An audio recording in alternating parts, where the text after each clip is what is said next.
Ah, now, fair Hippolyta, our nuptial hour draws. 4 happy days bring in another moon, but oh methinks how slow this old moon wanes. 4 days will quickly steep themselves in night, and 4 nights will quickly dream away the time.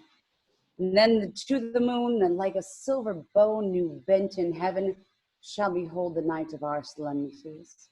Go, Philostrate, stir up the Athenian youth to merriments, awake the pert and nimble spirit of mirth, turn melancholy forth to funerals, the pale companion is not our pomp.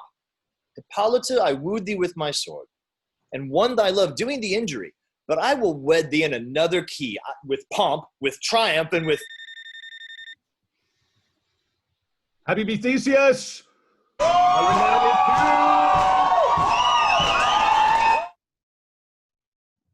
Thanks, good Aegeus. What news of thee? My lord, full of vexation, come I, with complaint against my daughter, Hermia. Stand forth, Demetrius. My lord, this man hath my consent to marry her. Stand forth, Lysander. My lord, this man hath bewitched the bosom of my child. Thou, Lysander, thou hast given her rhymes and interchanged love tokens with my child. Thou hast by moonlight at your window sung with feigning voice verses of feigning love. Stolen the impression of her fantasy thou hast, sir. With cunning you have filched my daughter's heart. You have turned her obedience, which is due to me, to stubborn harshness. And, my gracious Duke, be it so that she will not here consent to marry with Demetrius, I beg the ancient privilege of Athens. As she is mine, I may dispose of her, which shall be either to this gentleman or to her death, immediately provided by the law in that case. What say you, Hermia? Be advised, fair maid, to your father should be as a god, one that composed your beauty, yea, and one to whom you are but as a form in wax. By him imprinted within his power, to leave the figure or disfigure it. Demetrius is a worthy gentleman. So is Lysander. In himself he is, but in this kind, wanting your father's voice, the other must be held the worthier. I would my father looked but with my eyes. Rather your eyes must with his judgment look. I do entreat your grace to pardon me. I know not by what power I am made bold, nor how it may concern my modesty in such a presence here to plead my thoughts. But I beseech your grace that I may know the worst that may befall me in this case if I refuse to wed Demetrius. Either to die the death or to adjure forever the society of men. Therefore, fair Hermia, question your desires, know well your youth, and examine well your blood. Whether, if you yield not to your father's choice, you can endure the livery of a nun, for I, to be in shady cloistered mute, to live a barren sister all your life, chanting faint hymns to the cold and fruitless moon. So will I grow, so live, so die, my lord, ere I will yield myself up unto his lordship, whose unwished yoke my soul consents not to give sovereignty. Take time and pause, and by the next new moon, the sealing day betwixt my love and I, for everlasting bond of fellowship, upon that day, either prepare to die, for disobedience to your father's will, or else to wed Demetrius as he would, or on Diana's altar to protest for austerity and single life. Lent, sweet Hermia, and Lysander, yield thy crazed title to my certain right. You have her father's love, Demetrius. Let me have Hermia's. Do you marry him?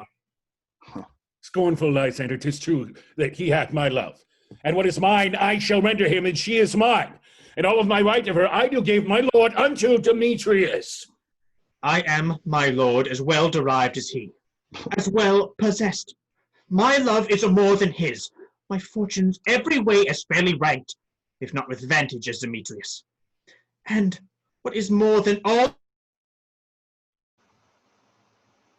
else can be, I am beloved of beauteous Hermia.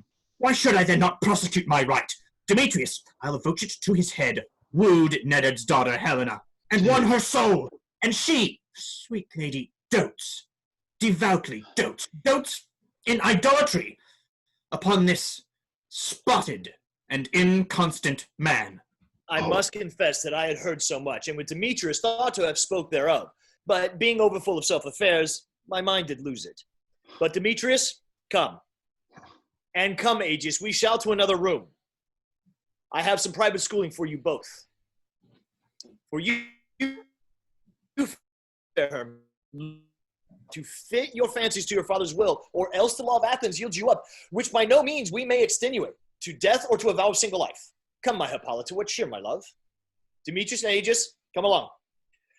I must employ you in some business against our nuptial and confer with you of something nearly that concerns yourselves. Aye, my liege, we follow you, sir.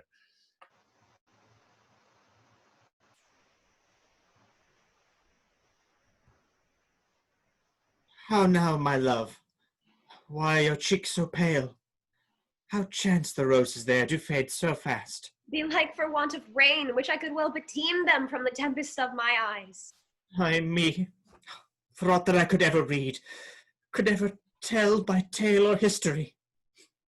The course of true love never did run smooth, but either it were different in blood, O cross, too high to be enthralled too low. or else misgrafted in respective years, O spite, too old to be engaged too young. or else it stood upon a choice of friends, O hell, to choose love by another's eyes. or, if there were sympathy in choice, war, death, or sickness did lay siege to it, making it as momentary as a sound, swift as shadows, short as any dream, brief as the lightning in the collied night that in a spleen unfolds both heaven and earth, and ere a man hath the power to say, behold, the jaws of darkness do devour it up. So, quick, bright things come to confusion. Then true lovers have been ever crossed, it stands as an edict in destiny. Then let us teach our trial patience, because it is a customary cross, as due to love as thoughts and dreams and sighs, wishes and tears, poor fancies followers. A good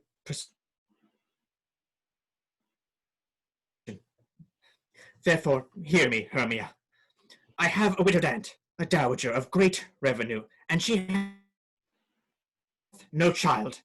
From Athens is her house removed 7 leagues, and she regards me as her only son. There, gentle Hermia, may I marry thee. And to that place the sharp Athenian law cannot pursue us. If thou lovest me, then steal forth thy father's house tomorrow night, and in the wood, a league without the town, where I did meet thee once with Helena, to do observance to a morn of May. There will I wait for thee. My good Lysander, I swear to thee, by Cupid's strongest bow, by his best arrow with the golden head, by all the vows that ever men have broke, in number more than ever women spoke, in that same place thou hast appointed me. Tomorrow truly will I meet with thee. Keep promise, love. Oh, look, here comes Helena. And Godspeed, fair Helena, whither away? Call you me fair? That fair again, Anse! Demetrius loves your fair! Oh, happy fair!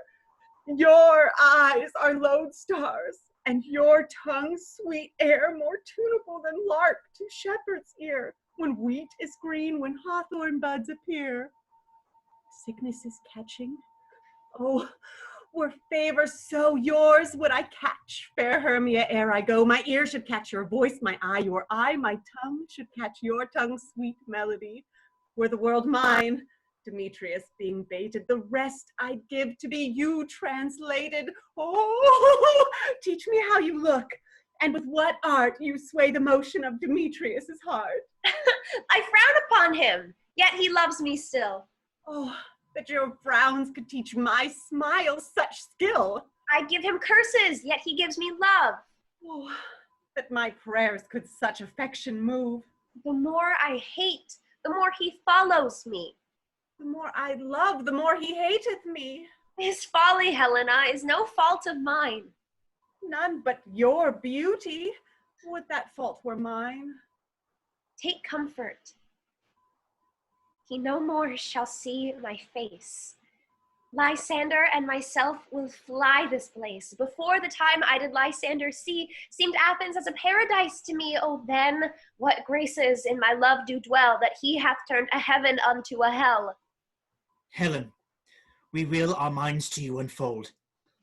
Tomorrow night, when Phoebe doth behold her silver visage in a watery glass, decking with liquid pearls the bladed grass, at time of night that lover's flight doth still conceal, through Athens' gate we have devised to steal. And in the wood where often you and I upon faint primrose beds were wont to lie, emptying our bosoms of their counsel sweet, there my Lysander and myself shall meet, and thence from Athens turn away our eyes to seek new friends and stranger companies. Farewell, sweet playfellow. Pray thou for us. And good luck grant thee thy Demetrius. Keep word, Lysander, we must starve our sight from lovers' food till morrow deep midnight. I will, my Hermia. Helen, adieu. As you on him, Demetrius dote on you.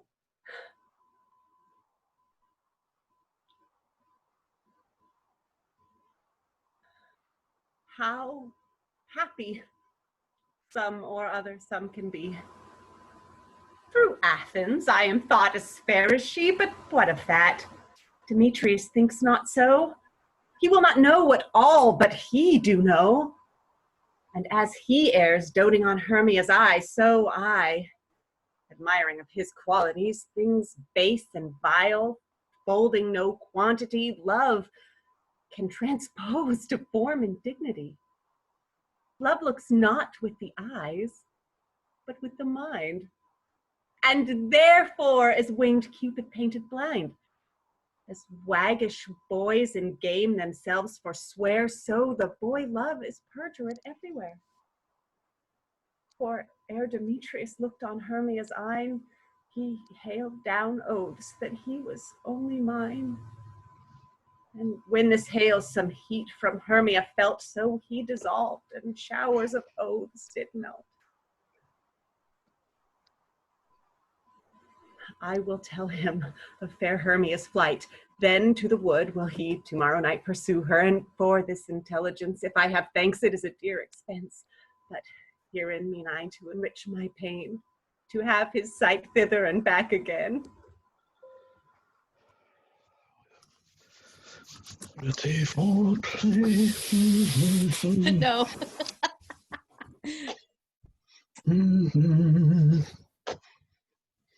It's all our company here. Snug. Your best to call them generally man by man according to the script. Snug, you have to turn your screen.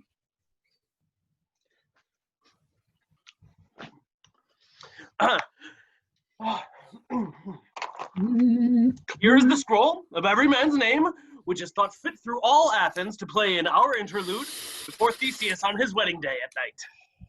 First, good Peter Quince, say what the play treats on, then read the names of the actors, and so grow to a point. Yes. Mary, our play is the most lamentable comedy and most cruel death of Pyramus and Thisbe. It should be in your inbox. A very good play, a very good piece of work, I assure you, and a merry.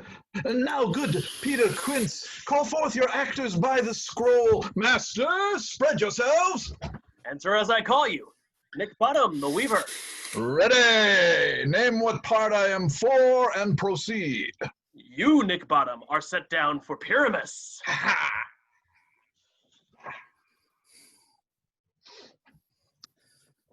What is Pyramus? A lover or a tyrant? A lover that kills himself most gallant for love. That will ask some tears in the true performing of it. If I do it, let the audience look to their eyes. I will move storms. I will condole in some measure. To the rest. Yet My chief humor is for a tyrant. I could play Hercules rarely, or a part to tear a cat in to make all split. The raging rocks and shivering shocks shall break the locks of prison gates. Amphibious car shall shine from far and make and mar the foolish fakes. This was lofty. Now name the rest of the play. This is Hercules' vein, a tyrant's vein.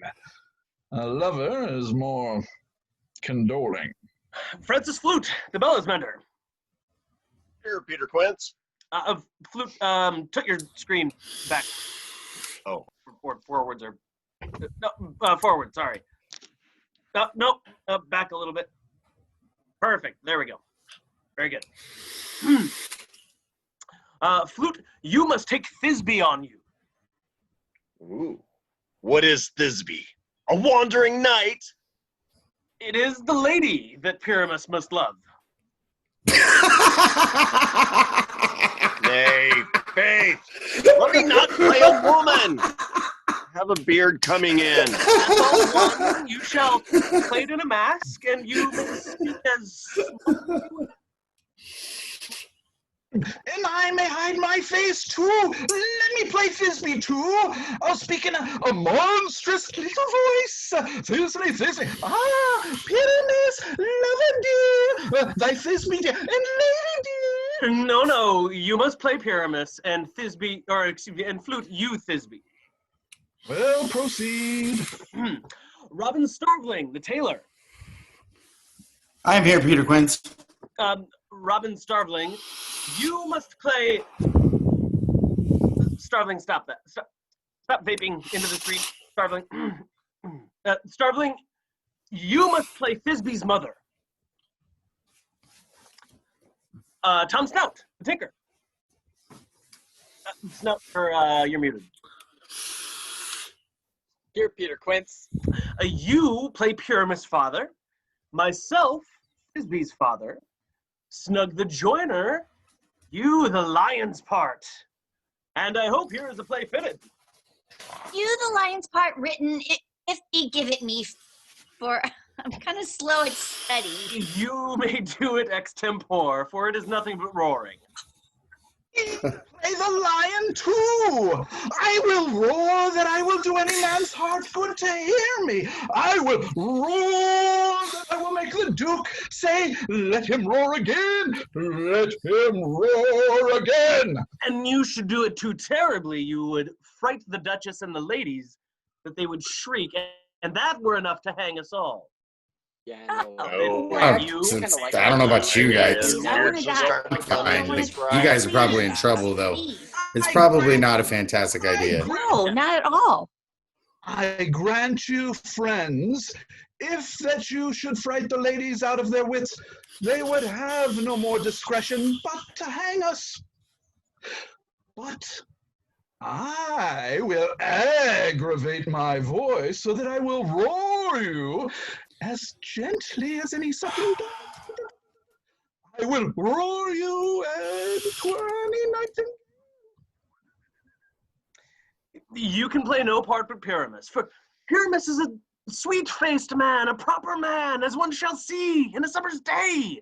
A most lovely, gentleman-like man. Therefore, you must needs play Pyramus. Well, I will undertake it. What beard were I best to play it in? Why, what you will. Masters, here are your parts, and I am to entreat you, request you, and desire you to con them by tomorrow night, and meet me in the Palace Wood, a mile without the town. There we'll rehearse, for if we meet in the city, we shall be bundled with questions and our devices known. In the meantime, I will write a bill of properties such as our play wants. Pray you fail me not. We will meet, and there we may rehearse most obscenely and courageously. Take pains, be perfect.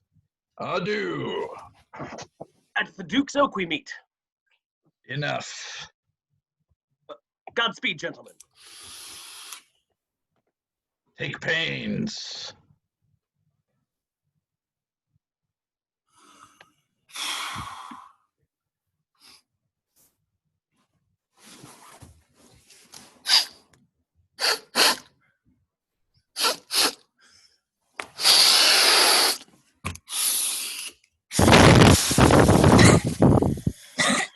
How now, spirit?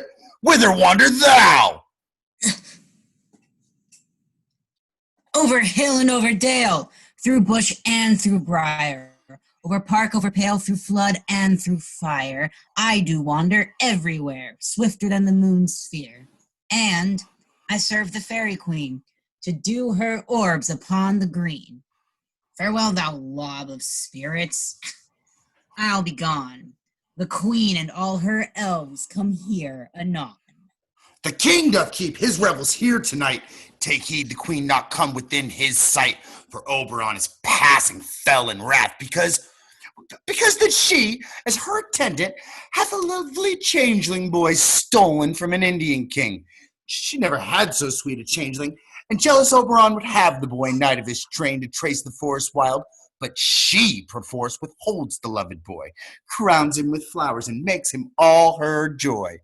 And now they never meet in grove or green, by fountain clear or spangled starlight sheen, but they do square for fear that all their elves do creep into acorn cups and hide them there.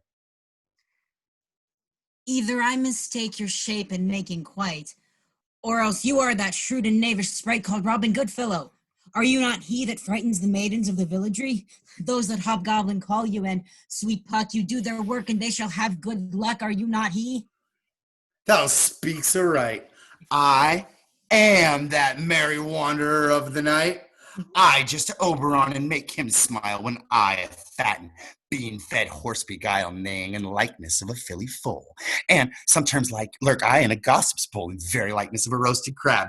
And when she drinks, upon her lips bob I, and upon her withered dewlap do spill the ale. The wisest aunt, telling the saddest tales, sometime for 3-foot stool mistaketh me. Then slip I from her bum, down topples she, and Taylor cries and falls into a cough. The whole choir hold their hips and do knees and swear, and waxing in their mirth do linger there. A merrier hour never was wasted there. But room, fairy, here comes Oberon. And here my mistress, would that he were gone.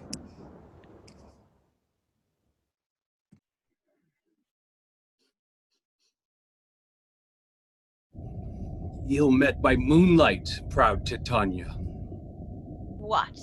Jealous Oberon? Fairy, skip hence, I have forsworn his bed and company. Cheri, rash wanton, am not I thy lord? Then I must be thy lady. But I know when thou hast stolen away from fairyland, and in the shape of Corin sat all day playing on pipes of corn and versing love to amorous Hippolyta. Why art thou here, come from the farthest steppe of India?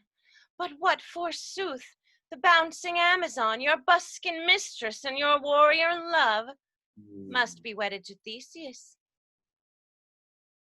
And you come to give their bed joy and prosperity. How canst thou thus for shame, Titania? Glance at my credit with Hippolyta, knowing I know thy love to Theseus.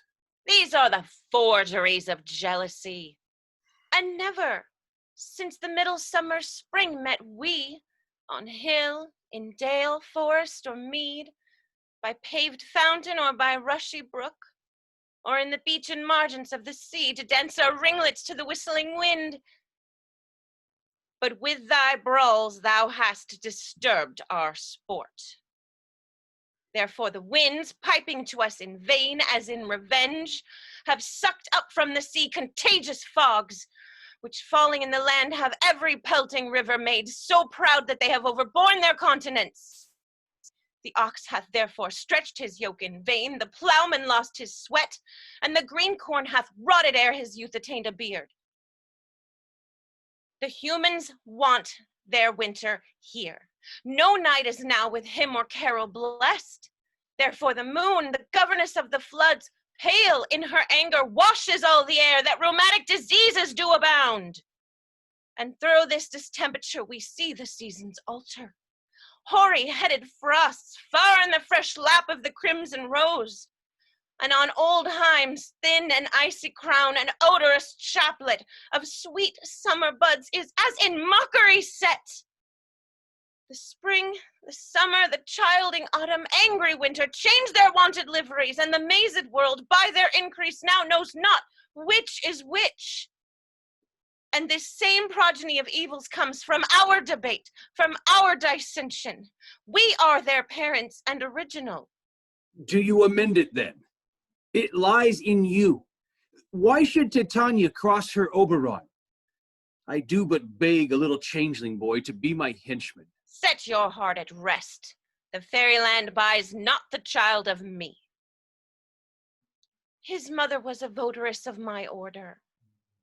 And in the spiced Indian air by night, full often hath she gossiped by my side, and sat with me on Neptune's yellow sands, marking the embarked traders on the flood, when we have laughed to see the sails conceive and grow big-bellied with the wanton wind, which she, with pretty and with swimming gait following her womb, then rich with my young squire would imitate and sail upon the land to fetch me trifles, and return again as from a voyage, rich with merchandise. But she being mortal of that boy did die, and for her sake do I raise up her boy, and for her sake I will not part with him. How long within this wood intend you stay? Perchance till after Theseus' wedding day. If you will patiently dance in our round and see our midnight revels, go with us.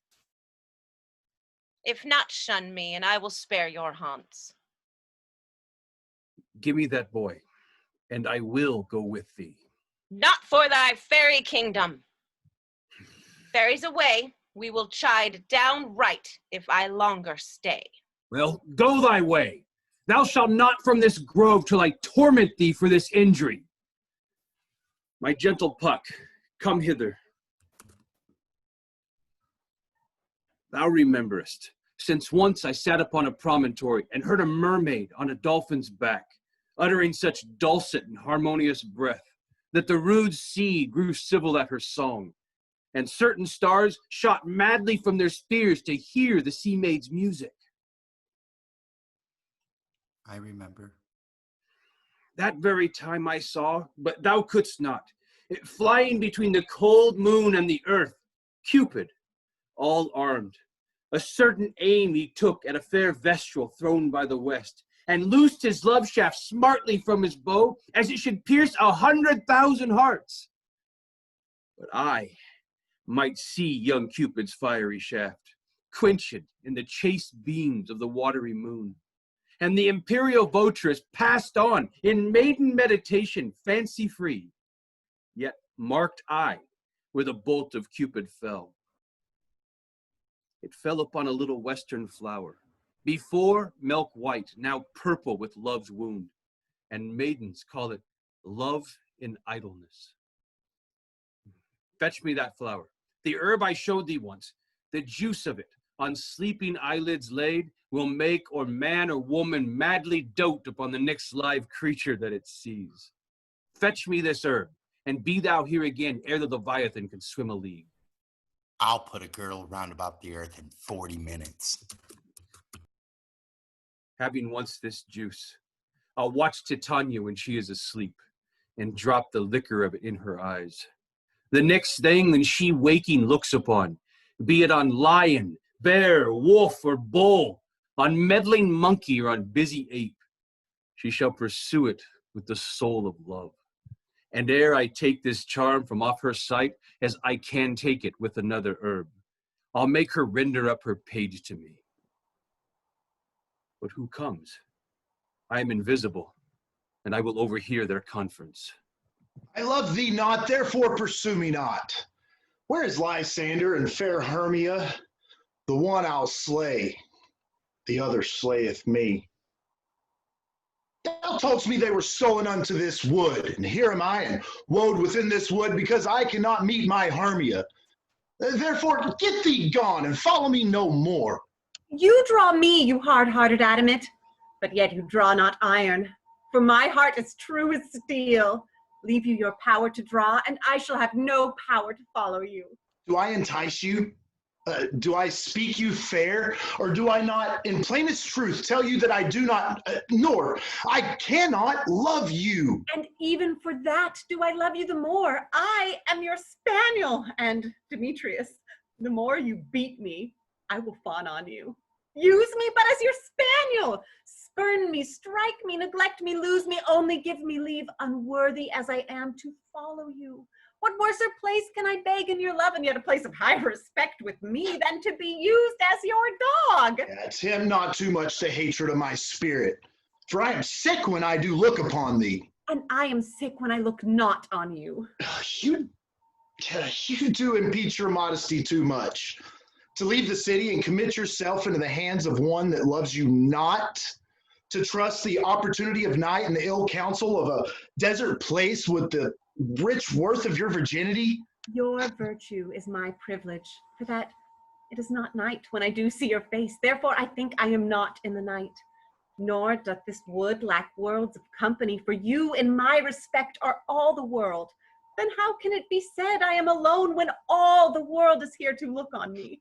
Yeah, and I'm gonna run from thee and hide me in the brakes, leave thee to the mercy of the wild beasts. The wildest hath not a heart such as you. Run when you will, the story shall be changed. Apollo flies and Daphne holds the Here we go. The dove pursues the griffin, the mild hind makes speed to catch the tiger, bootless speed when cowardice pursues and valor flies. Look, I will not say thy questions. Let me go. Or if thou follow me, do not believe, but I will do thee mischief in the wood. I, in the temple, in the town, the field, you do me mischief. Fie, Demetrius! Your wrongs do set a scandal on my sex. We cannot fight for love as men may do. We should be wooed, and we're not made to woo. I'll follow thee, and make a heaven of hell, to die upon the hand I love so well. Fare thee well, nymph. Ere he do leave this grove, thou shalt fly him, and he shall seek thy love. Hast thou the flower there? Welcome, wanderer. There it is. I pray thee, give it me.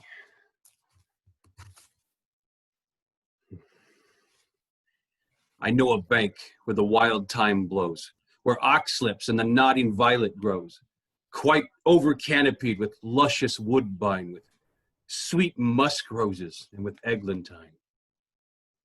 There sleeps Titania, sometime of the night, lulled in these flowers with dances and delight. And there the snake throws her enameled skin, weed wide enough to wrap a fairy in. And with the juice of this, I'll streak her eyes and make her full of hateful fantasies. Take thou some of it, and seek through this grove a sweet Athenian lady is in love with a disdainful youth. Anoint his eyes, but do it when the next thing he espies may be the lady. Thou shalt know the man by the Athenian garments he hath on. Effect it with some care, that he may prove more fond on her than she upon her love. And look thou meet me ere the first cock crow. Fear not, my lord, your servant shall do so.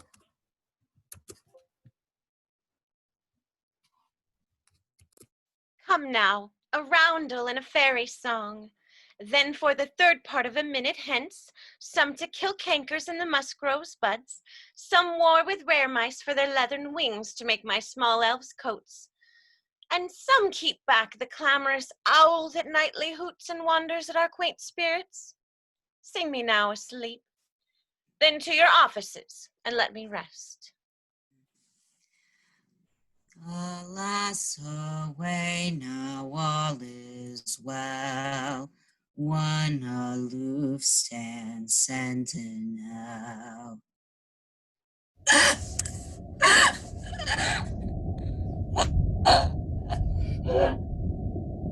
what thou seest when thou dost wake.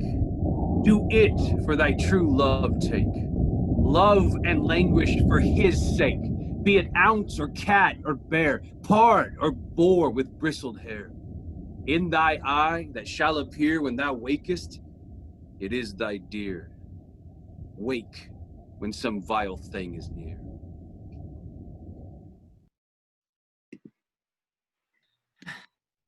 Oh, fair love, you faint with wandering in the wood.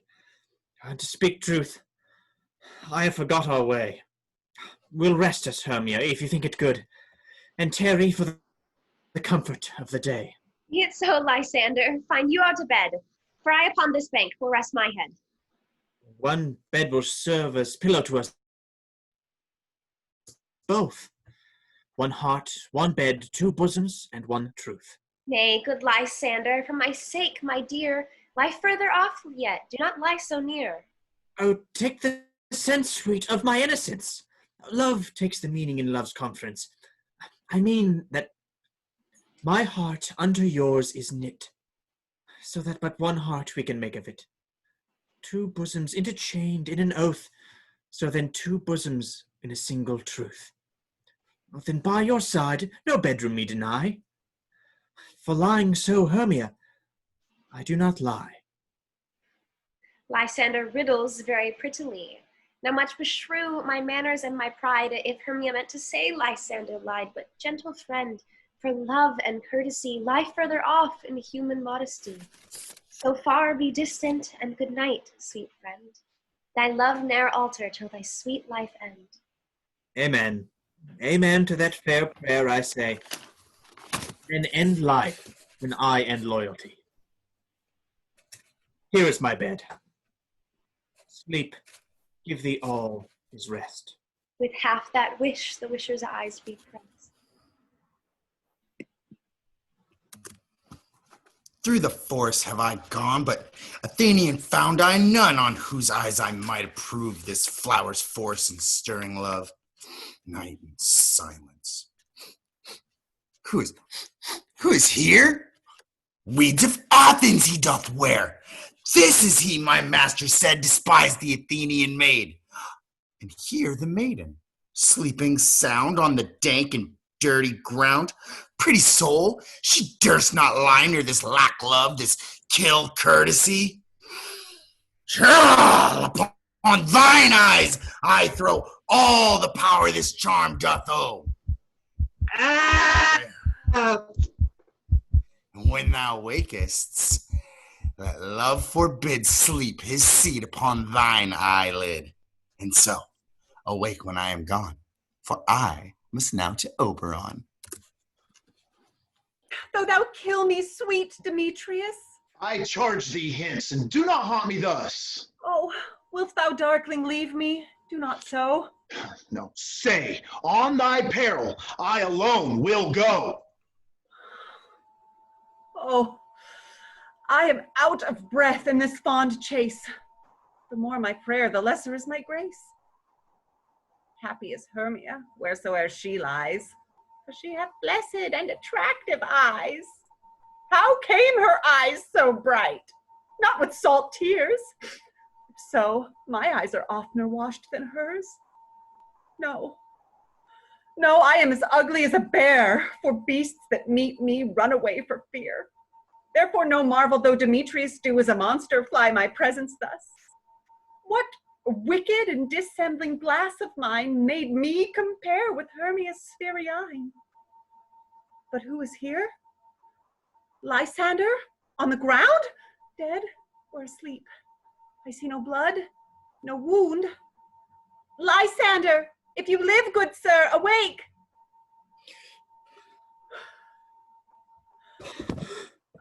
And run through fire I will for thy sweet sake, transparent Helena. Nature shows art, and through thy bosom lets me see thy heart. Where's Demetrius? Oh, how fit a word is that vile name to perish on my sword. Do not say so, Lysander, say not so. What, though he love your Hermia? Lord, what though? Yet Hermia still loves you, then be content. content with Hermia. No, I do repent the tedious minutes I with her have spent.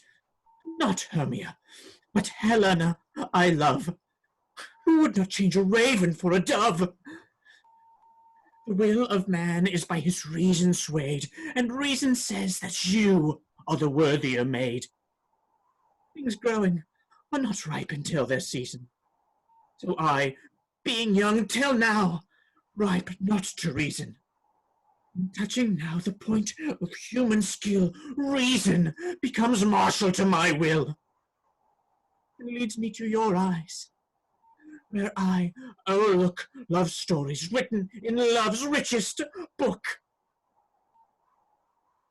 Wherefore was I to this keen mockery born? When at your hands did I deserve this scorn? It's not enough. It's not enough, young man, that I did never know, nor never can deserve a sweet look from Demetrius' eye, but you must flout my insufficiency? Good troth, you do me wrong. Good sooth you do, in such disdainful manner me to woo. But fare you well, perforce I must confess, I thought you lord of more true gentleness. Oh, that a lady of one man refused should of another therefore be abused. She's not Hermia. Hermia. Sleep thou there, and never mayest thou come Lysander near.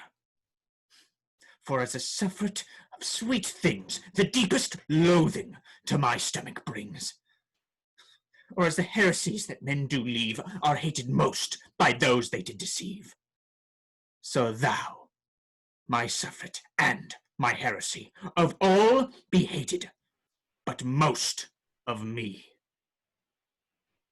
And all my powers address your love and might, to honor Helen, and to be her knight. Help me! Oh, Lysander, help me!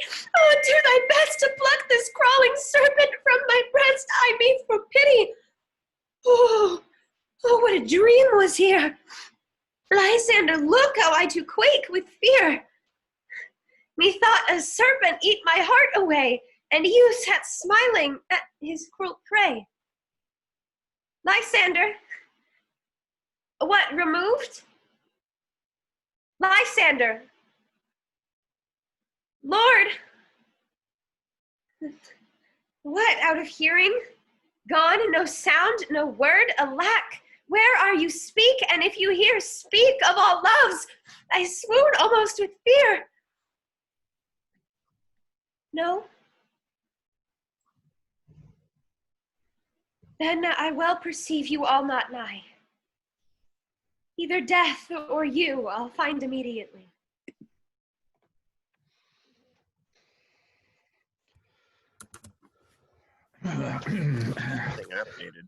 Are we all met? Pat, and here's a marvelous, convenient place for our rehearsal. And we will do it in action, as we will do it before the Duke. Peter Quince. What sayest thou, Bully Bottom? There are things in this comedy of Pyramus and Thisbe that will never please. First, Pyramus must draw a sword to kill himself, which the ladies cannot abide. How answer you that? A parlous fear. I believe we must leave the killing out when all is said and done. Not a whit. I have a device to make all well. Write me a prologue, and let the prologue seem to say, we will do no harm with our swords, and that Pyramus is not killed indeed. And for the more better assurance, tell them that I, Pyramus, am not Pyramus, but Bottom the Weaver. This will put them out of fear. Well, we shall have such a prologue. Will not the ladies be afeard of the lion? I fear it. I promise you. Masters, you ought to consider with yourselves to bring in God, shield us. A lion among ladies is a most dreadful thing, for there is not a more fearful wild fowl than your lion living, and we ought to look to it. So, therefore, another prologue must say that he is not a lion. Nay, you must name his name, and half his face must be seen through the lion's neck, and he himself must speak through, saying thus, or to the same defect, ladies or fair ladies, I would wish you, or I would request you, or I would entreat you, not to fear, not to tremble, my life for yours. If you think I come hither as a lion, it were pity of my life. No, I am no such thing. I am a man, as other men are. And there indeed, let him name his name, and tell them plainly he is Snug the Joiner. Well, it shall be so. But there is two hard things. That is, to bring the moonlight into a chamber, for you know Pyramus and Thisbe meet by moonlight. Doth the moon shine the night we play our play? Calendar! A calendar! Look in the almanac! Find out moonshine! Find out moonshine! Yes, it doth shine that night. Why, then you may leave casement of the great chamber window where we play open, and the moon may shine in at the casement. Aye, or else one must come in with a bush of thorns and a lantern and say he comes to present the person of moonshine. Then there is another thing. We must have a wall in the great chamber, for Pyramus and Thisbe, says the story, did talk through the chink of a wall. We can never bring in a wall. What say you, Bottom? Some man or other must present wall, and let him have some plaster, some loam, or some rough cast about him to signify wall, and let him hold his fingers thus, and through that cranny shall Pyramus and Thisbe whisper. If that may be, then all is well. Come, every mother's son, and rehearse your parts. Pyramus, you begin. When you have spoken your speech, enter into that break, and so everyone according to his cue. What hempen homespuns have we swaggering here, so near the cradle of the fairy queen? Speak, Pyramus. Thisbe, stand forth. Thisbe, the flowers of odious savors sweet. Odors. Odors, savors sweet, so hath thy breath, my dearest Thisbe dear. But hark, a voice. Stay thou but here a while, and by I will to thee appear. A stranger Pyramus than ever played here.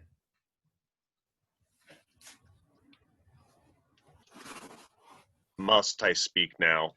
Aye, marry, must you, for you must understand, he goes but to see a noise that he heard, and is to come again. Most radiant Pyramus. Most radiant Pyramus?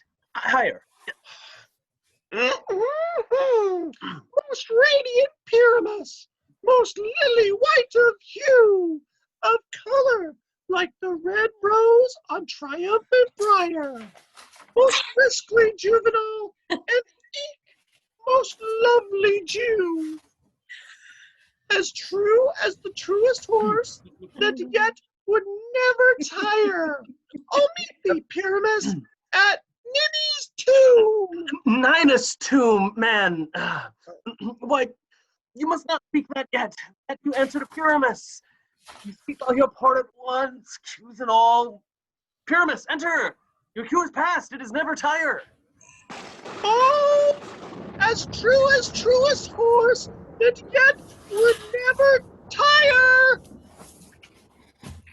If I were fair, Thisbe, no, I were only thine. Oh, monstrous! Oh, strange! We are haunted! Pray, masters, fly! Masters, help! I'll follow you. I'll lead you about around. Oh, through bog, through bush, through brake, through briar. Oh, sometimes a horse I'll be, and sometimes a hound. Oh, and a hog, a headless bear, sometimes a fire. Oh, and I'll neigh, and I'll bark, and I'll grunt, and I'll roar, and burn like horse, like hound, like hog, like bear, like fire at every turn. Why do they run away? This is knavery of them to make me afeard. O bottom, thou art changed. What do I see on thee? Eeyaw! What do you see? You see an ass head of your own, do you? Bless thee, bottom, bless thee. Thou art translated. Eeyaw! I see their knavery. This is to make an ass of me, to fright me, if they could. But I will not stir. From this place do what they can. I will walk up and down here, and I will sing that they shall hear that I am not afraid.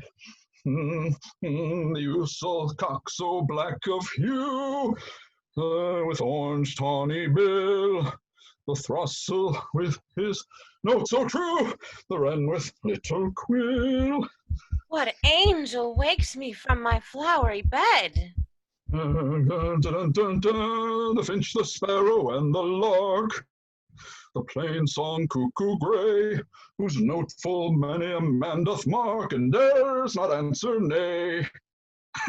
For indeed, who would set his wit so foolish a bird? Who would give a bird the lie, though he can cry cuckoo, never so. I pray thee, gentle mortal, sing again. Mine ear's much enamored of thy note, and mine eye enthralled to thy shape, and thy fair virtue's force perforce doth move me to say, to swear, I love thee.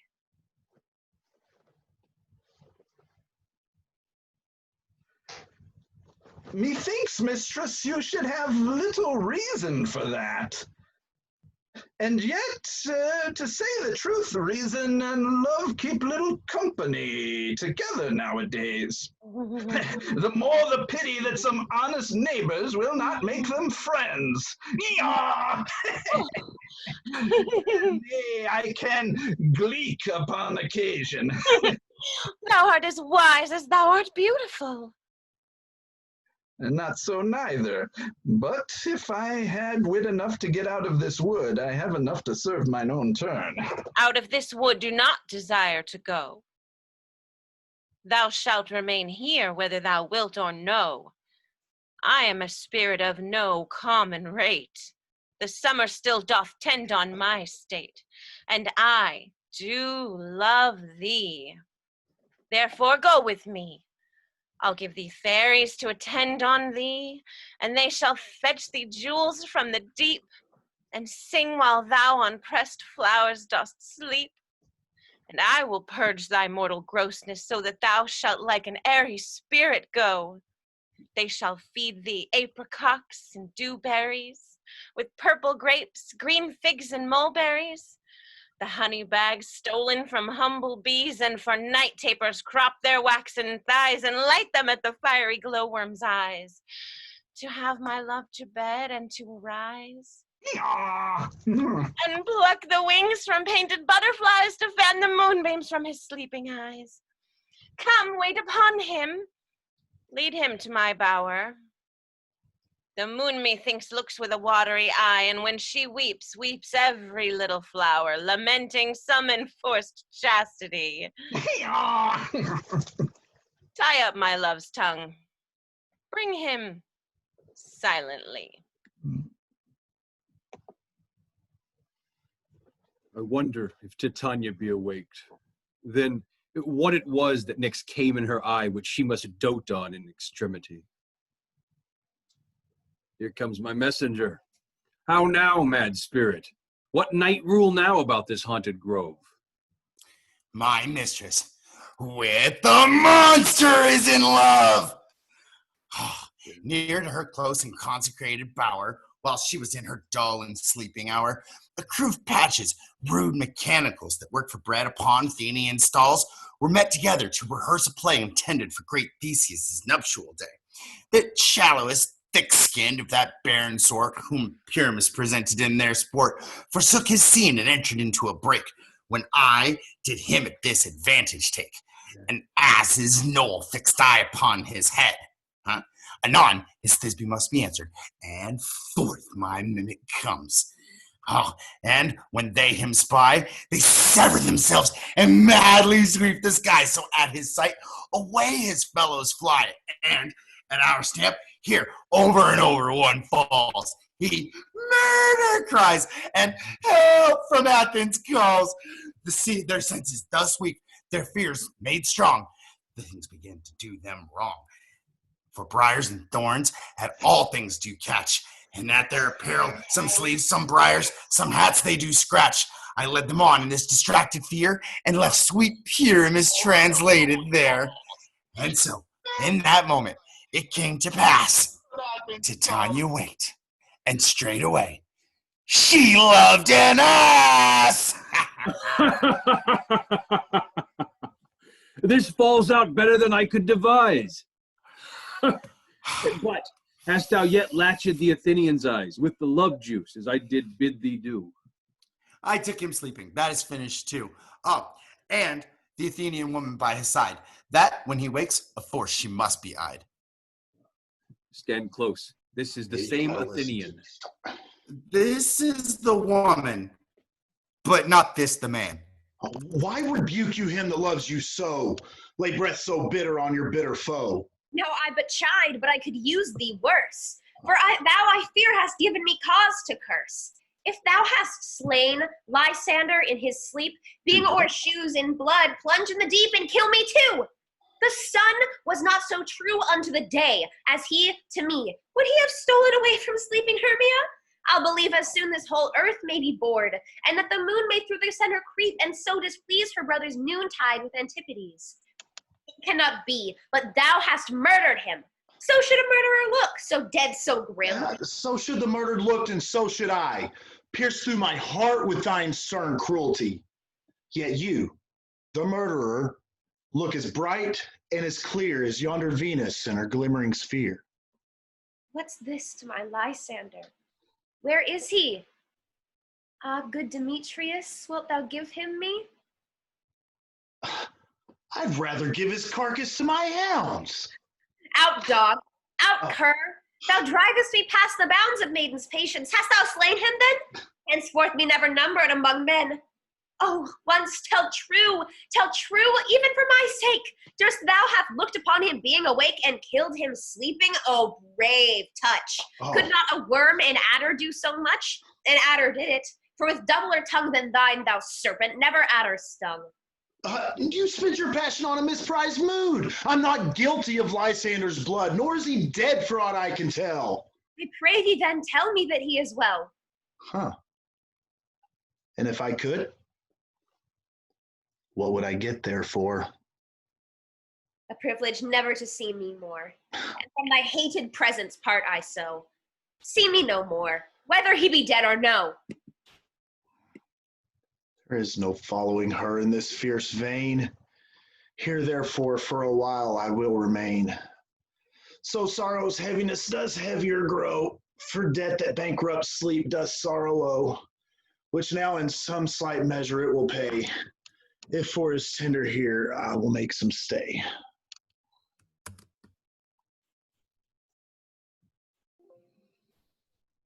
What hast thou done? Thou hast mistaken quite, and laid the love juice on some true love's sight. Of thy misprision must perforce ensue. Some true love turned, and not a false turned true. Then fate overrules that one man holding truth, a million fail, confounding oath on oath.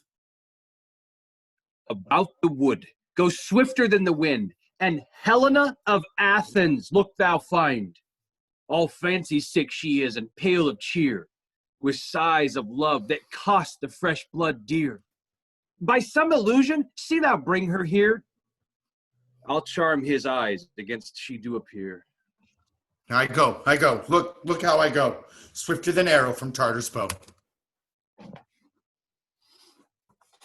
Flower of this purple dye, hit with Cupid's archery, think an apple of his eye. When his love he doth espy, let her shine as gloriously as the Venus of the sky. When thou wakest, if she be by, beg of her for remedy.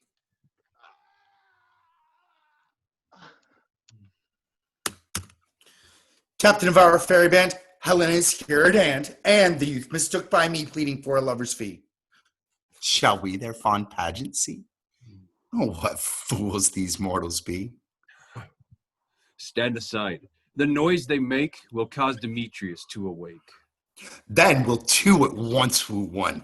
That must needs be sport alone. And those things do best please me that befall preposterously. Why should you think that I do woo in scorn? Scorn and derision never come in tears. Look, when I vow, I weep, and vow so born in their nativity, all truth appears. How can these things in me seem scorn to you, bearing the badge of faith to prove them true? You do advance your cunning more and more. When truth kills truth, oh, devilish holy fray, these vows are Hermia's. Will you give her o'er? Weigh oath with oath, and you will nothing weigh. Your vows to her and me, put in two scales, will even weigh, and both as light as tails. I had no judgment to her, I swore. Nor none in my mind. Now you give her o'er. Demetrius loves her, and he loves not you. Oh, Helena, goddess, nymph, perfect, divine, to what, my love, shall I compare thine eyne? Crystal is muddy. Oh, how ripened show thy lips, those kissing cherries tempting grow. Oh, that pure congealed white, high Taurus snow, fanned with the eastern winds, turns to a crow. When thou hold'st up thy hand, oh, let me kiss this princess of pure white, this seal of bliss. Oh, spite. Oh, hell! I see you are all bent to set against me for your merriment. If you were civil and knew courtesy, you would not do me thus much injury. Do you not hate me? Yes, I know you do, but you must join in souls to mock me too. If you were men as men you are in show, you would not use a gentle lady so to bow and swear and super praise my parts when I am sure you hate me with your hearts. You are both rivals and love Hermia, and now both rivals to mock Helena. Trim exploit, a manly enterprise to conjure tears up in a poor maid's eyes with your derision. None of noble sort would so offend a virgin and extort a poor soul's patience, all to make you sport. You are unkind, Demetrius. Be not so. For you love Hermia. This you know, I know. No. And here, in all goodwill, with all my heart, in Hermia's love, I yield you up my part. And yours of Helena to me bequeath, whom I do love, and will do till my death. Never did mockers waste more idle breath. Oh, no, Lysander, keep thy Hermia, I will none. If e'er I loved her, all that love is gone. My guess to her but was a guess-wise sojourned, and now to Helen it is home returned, there to remain. Helen, it is not so. Disparage not the faith thou dost not know, lest to thy peril thou abide it, dear. Look, where thy love comes. Yonder is thy dear. Dark night. Dark night. Function takes. You're more quick of apprehension makes, wherein it doth impair the seeing sense. It pays the hearing double recompense. Lysander, oh, thou art not by mine Lysander, found. Mine ear, I think it brought me to thy sound. But why, unkindly, didst thou leave me so? Why should he stay, whom love doth press to go? What love could press Lysander from my side? Lysander's love, that would not let him bide. Fair Helen, who more engilds the night than all, you fiery odes and eyes of light, why seekest thou me? Could not this make thee know the hate I bear thee made me leave thee so? Speak not as you think. It cannot be. Lo, she is one of this confederacy. Now I perceive they have conjoined all three to fashion this false sport in spite of me. Injurious Hermia, most ungrateful maid, have you conspired? Have you with these contrived to bait me with this foul derision? Is all the counsel that we two have shared, the sisters' vows, the hours that we have spent when we have chid the hasty-footed time for parting us, oh, is it all forgot? All school days, friendship, childhood, innocence? We, Hermia, like two artificial gods, have with our needles created both one flower, both on one sampler, sitting on one cushion, both warbling of one song, both in one key, as if our hands, our sides, voices, and minds had been incorporate. So we grow together, like to a double cherry seeming parted, but yet in union and partition, two lovely berries molded on one stem, so with two seeming bodies, but one heart, two of the first, like coats and heraldry, due but to one, and crowned with one crest. And will you rent our ancient love asunder, to join with men in scorning your poor friend? It is not friendly, 'tis not maidenly. Our sex, as well as I, may chide you for it, though I alone do feel the injury. I am amazed at your passionate words. I scorn you not, it seems you scorn me. Have you not set Lysander, as in scorn, to follow me and praise my eyes and face, and made your other love, Demetrius, who even but now did spurn me with his foot, to call me goddess, nymph, divine, and rare, precious, celestial? Wherefore speaks he this to her he hates? And wherefore doth Lysander deny your love so rich within his soul, and tender me forsooth affection, but by your setting on, by your consent? What thought I, be not so in grace as you, so hung upon with love, so fortunate, but miserable most to love unloved? This you should pity rather than despise. I understand not what you mean by this. I do persever. Counterfeit sad looks, make mouths upon me when I turn my back, wink at each other, hold the sweet jest up. This sport, well carried, shall be chronicled. If you have any pity, grace, or manners, you would not make me such an argument. But fare ye well. 'Tis partly my own fault, which death or absence shall soon remedy. But stay! Oh, gentle Helena, hear my excuse. Oh, my love, my life, my soul, fair Helena. Oh, excellent. Please do not scorn her so. If she cannot entreat, I can compel. Thou canst compel no more than she can entreat. Thy threats have no more strength than her weak prayers. Helen, I love thee. By my life, I do. I will prove it by that which I will lose for thee, to prove him false to say that I love thee not. I say I love thee more than he can do. If thou sayest so, withdraw and prove it too. Quick, come! Lysander! Lysander, where intends all this? Away, you egg! No, he'll seem to break loose. Take on as you would follow. Yet, come not, you are a tame man. Go.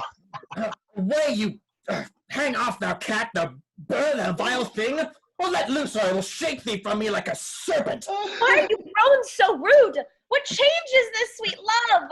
Thy love? Out, tawdry Carter, out, loathed medicine, hated potion, hence. You not jest? Yes, Sooth, and so do you. Demetrius, I will keep word with thee. Oh, I would I had your bond, for I perceive a weak bond holds you. I'll trust not your word.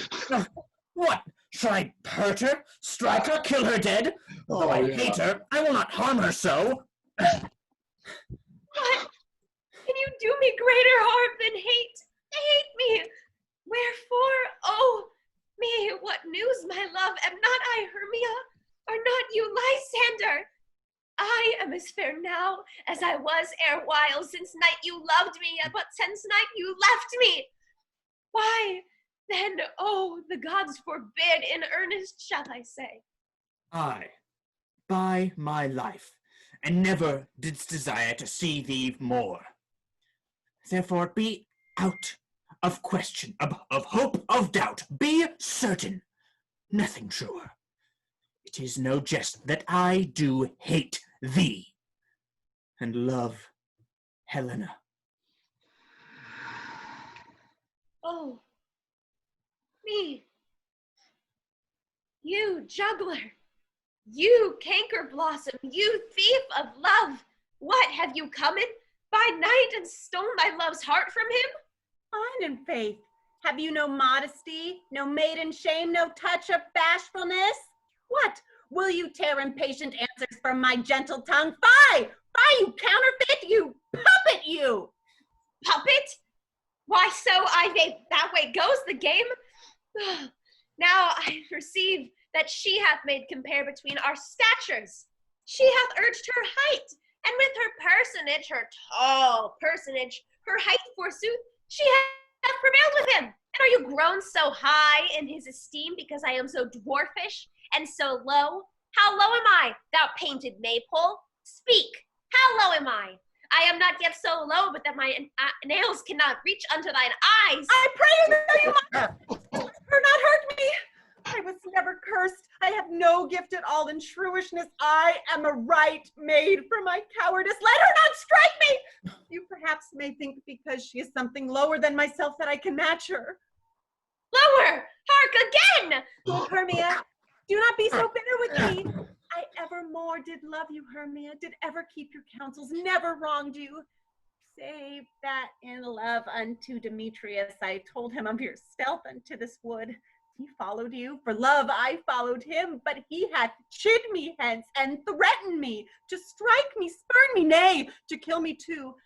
And now, so you let me quiet go, to Athens I will bear my folly back, and follow you no further. Let me go. You see how simple and how fond I am? Why, get you gone. Who is it that hinders you? A foolish heart that I leave here behind. What, with Lysander? With Demetrius! Fear not, she shall not harm thee, Helena. No, sir, she shall not, though you take her part. Oh, when she's angry, she is keen and shrewd. She was a vixen when she went to school, and though she be but little, she is fierce.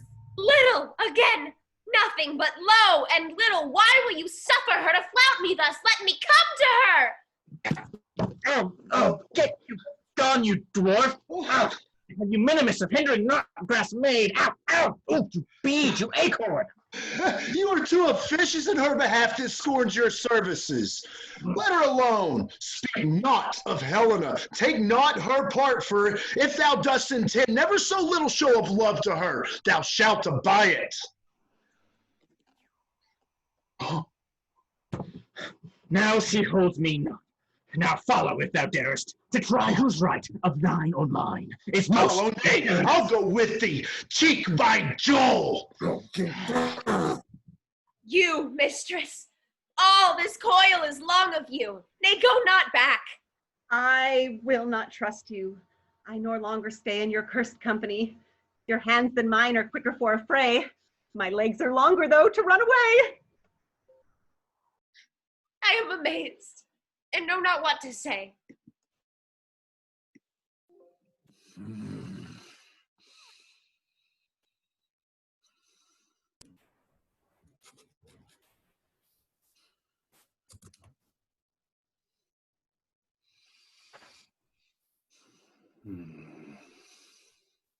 This is thy negligence. Still thou mistakest. or else committest thy knaveries willfully. Believe me, King of Shadows, I mistook. Sire, did you not tell me that I would know the man by the Athenian garments he had on?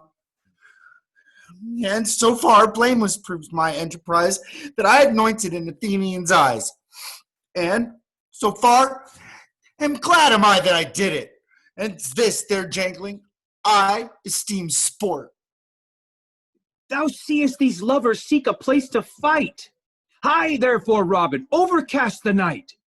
Starry welkin cover thou anon with drooping fog as black as Acheron, and lead these testy rivals so astray as one not come with in another's way.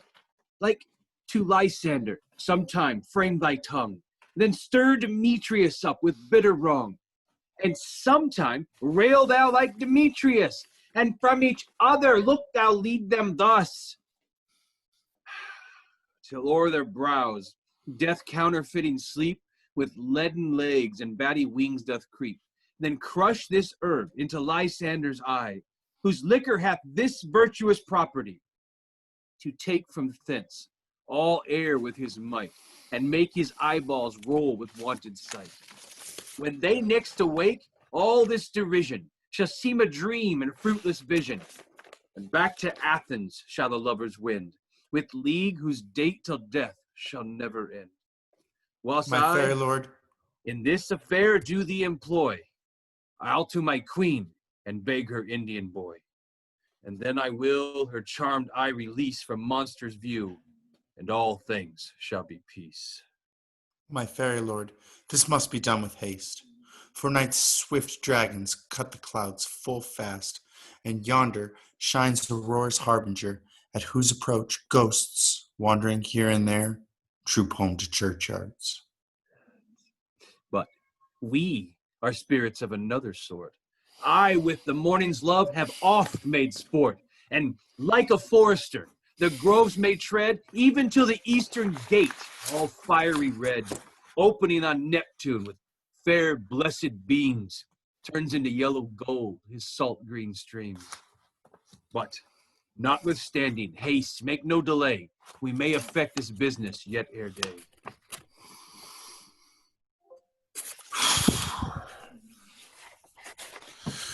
Up and down, up and down.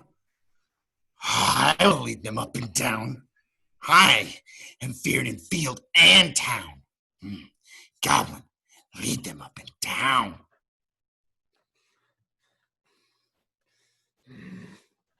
Here comes one. Where art thou, proud Demetrius? Speak thou now. Here, villain, drawn and ready.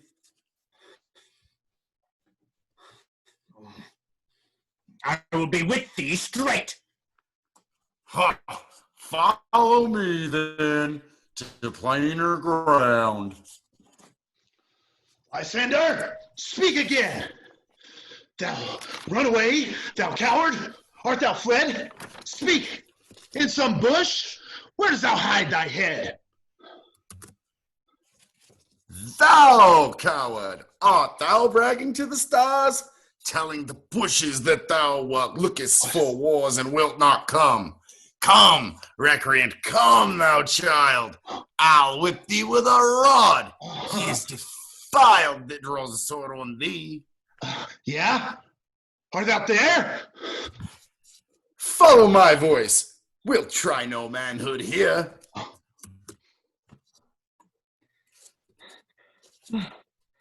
He goes before me, and still he dares me on. When I come where he calls, then he is gone. The villain is much lighter heeled than I. I follow fast, yet faster did he fly, that fallen am I in dark, uneven way. And here will I rest me. Come, thou simple day, for if but once thou show me thy grey light, I'll find Demetrius and revenge his spite. Ho, ho, ho, coward! Why comest thou not? Abide me if thou darest, for well I wot thou runnest before me, shifting every place, and darest not stand nor look me in the face. where art thou now? Come hither, I am here. Nay, then thou mockst me. Thou shalt buy this dear. If e'er thy face by daylight see, now go thy way, faintness constraineth me. To measure out my length on this cold bed by day's approach, look to be visited. Oh, weary night. Oh, long and tedious night, abate thy hour. Find comforts from the east, that I may back to Athens by daylight from these that my poor company detest. And sleep, that sometimes shuts up sorrow's eye. Steal me a while from mine own company. Yet but 3. Come, one more. 2 of both kinds make up 4. Here she comes, cursed and sad. Cupid is a knavish lad, thus to make poor females mad. Never so weary, never so in woe, dabbled with the dew and torn with briars, I can no further crawl, no further go. Ugh. My legs can keep no pace with my desires. Here will I rest me till the break of day. Heaven's shield, Lysander, they mean a fray. On the ground, sleep sound. I'll apply to your eye, gentle lover, remedy. When thou wakest, thou takest true delight in the sight of thy former lady's eye. And the country proverb known, that every man should take his own, in your waking shall be shown. Jack shall have Jill, naught shall go ill. The man shall have his mare again, and all shall be well.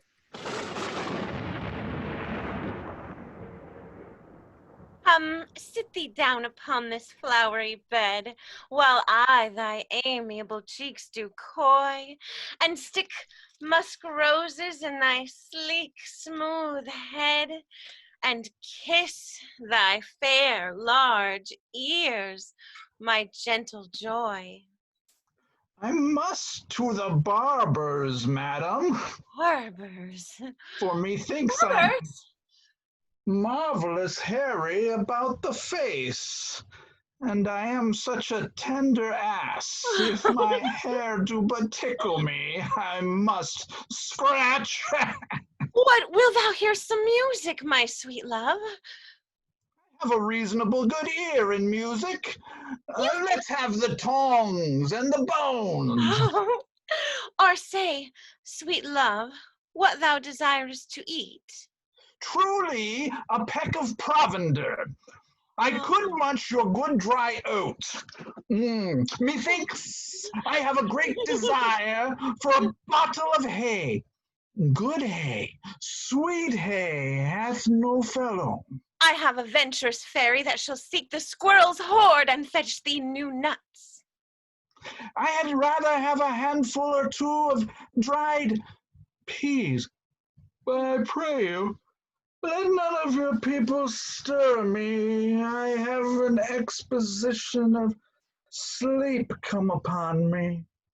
Sleep thou, and I will wind thee in my arms. Fairies, be gone, and be always away. So doth the woodbine the sweet honeysuckle gently entwist. The female ivy so enrings the barky fingers of the elm. Oh, how I love thee, how I dote on thee.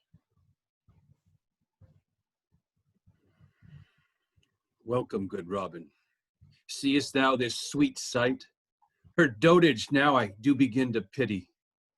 For meeting her of late behind the wood, seeking sweet favors from this hateful fool, I did upbraid her and fall out with her.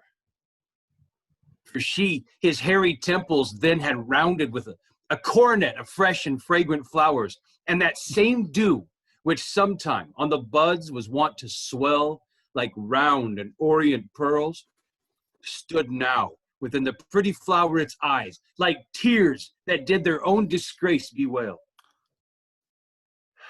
When I had at my pleasure taunted her, and she in mild terms begged my patience, I then did ask of her changeling child, which straight she gave me, and her fairy sent to bear him to my bower in fairyland.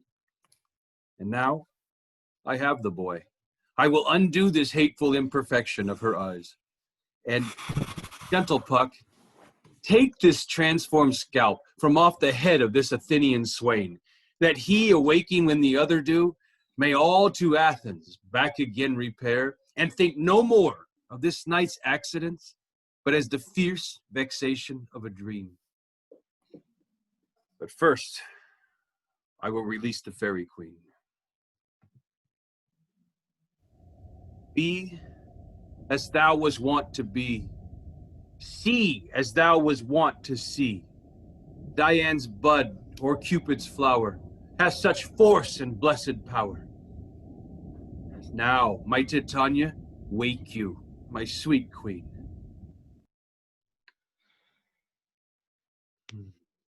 Oh, my Oberon, what visions have I seen? Methought I was enamored of an ass. There lies your love. How came these things to pass? Oh, how mine eyes do loathe his visions now. Silence a while. Robin, take off this head.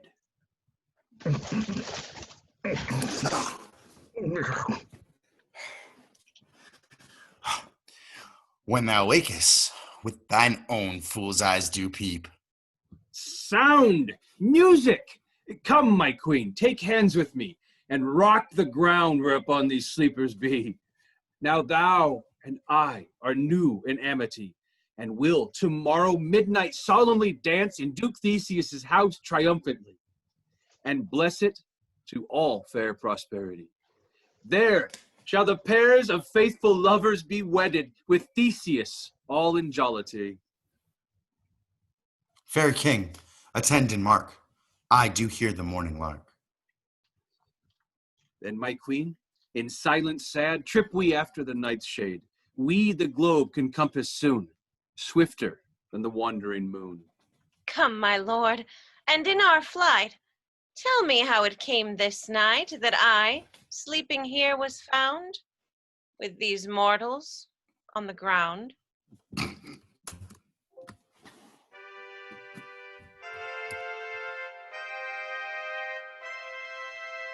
Go, one of you, find out the forester, for now our observation is performed.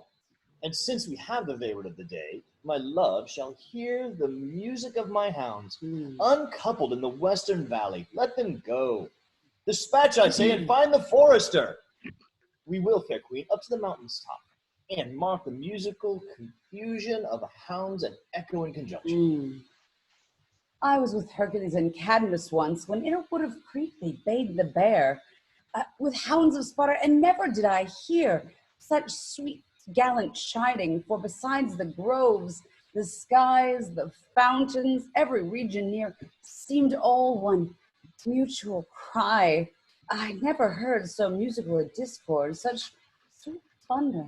My hounds are bred of the Spartan kind, so flutes, so sanded, and their heads are hung, with ears that sweep away the morning dew, cork-kneed and dewlap like a Thessalian bull, slow in pursuit, but matched in mouth like bells. Each under each, a cry more tunable, was never heard hollowed nor cheered with horn in Crete and Sparta or in Thessaly. Judge when you hear. But, soft, what nymphs are these? Oh. My love, this is Hermia here asleep, and this Lysander, this Demetrius is, this Helena, old Demetrius Helena. I wonder of their being here together. No doubt they rose up early to observe the rite of May, and hearing our intent, came here and graced our solemnity. But speak, Aegis, is not this the day what Hermia should give answer of her choice? It is, my lord. Come, fill the straight, wake them up. Good morrow, friends. St. Valentine's is past. Begin these birds, but to couple now. Pardon, my lord. I pray you all, stand up. I know you two are rival enemies. How come this gentle concord in the world, that hatred is so far from jealousy? To sleep by hate and fear no enmity? My lord, I shall reply amazedly. Half sleep, half waking, and yet truly, I swear, I cannot truly say how I came here. Oh, but as I think truly will I speak. And now I do bethink me. So it is, I came with Hermia hither. Our intent was to be gone from Athens, where we might without peril of Athenian law. Enough, my lord, you have enough. I beg the law of Athens. On his head, they would have stolen away. They would, Demetrius. Thereby to have denied you of your right, you of yours and mine, of my consent that she should be your wife. My lord, fair Helen told me of their stealth, of this, their purpose hither to this wood, and I in fury hither did follow them. Fair Helena in fancy did follow me. But my good lord, I wot not by what power, but by some power it is, my love to Hermia melted as the snow. Seems to me now as the remembrance of some idol god which in my childhood I did dote upon. All the faith, the virtue of my heart, the object and the pleasure of mine eye is only to Helena. To her, my lord, was I betrothed ever I saw Hermia. But like in sickness, I did loathe this food. But now, as in health, have come back to my natural taste. Now I do wish it, love it, long for it, and will forevermore be true to it. Fair lovers, you are fortunately met. Of this discourse we more will hear anon. Aegeus, I will overbear your will. For in the temple, by and by, with us, these couples shall be eternally knit. And for the morning, now is something worn, our purposed hunting shall be set aside. Away with us to Athens, 3 and 3 will hold a feast in great solemnity. Come, Hippolyta.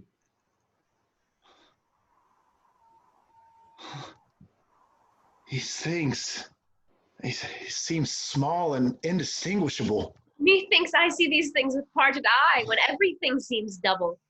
So methinks, and I have found Demetrius like a jewel, mine own and not mine own. Are you sure that we are awake? It seems to me that yet we sleep, we dream. Do you not think the Duke was here and bid us follow him? Yea, and my father. And Hippolyta. And he did bid us follow him to the temple. Why, then we are awake. Let's follow him and by the way recount our dreams.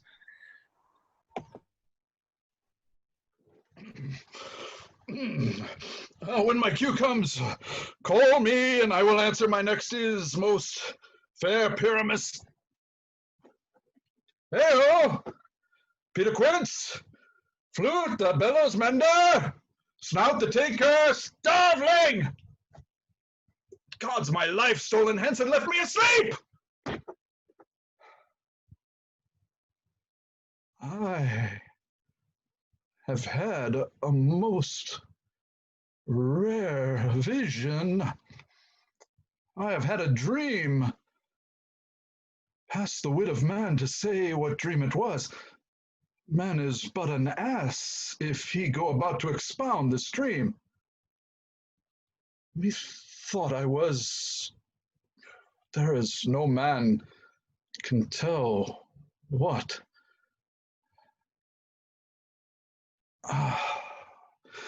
Methought I was, and methought I had. Man is but a patched fool if he will to offer to say what methought I had. The eye of man hath not heard, the ear of man hath not seen, man's hand has not been able to taste, his tongue to conceive, nor his heart to report what my dream was. I will get Peter Quince to write a ballad of this dream. It shall be called Bottom's Dream, for it hath no bottom. And I will sing it at the latter end of a play before the Duke. Peradventure, to make it the more gracious, I shall sing it at her death.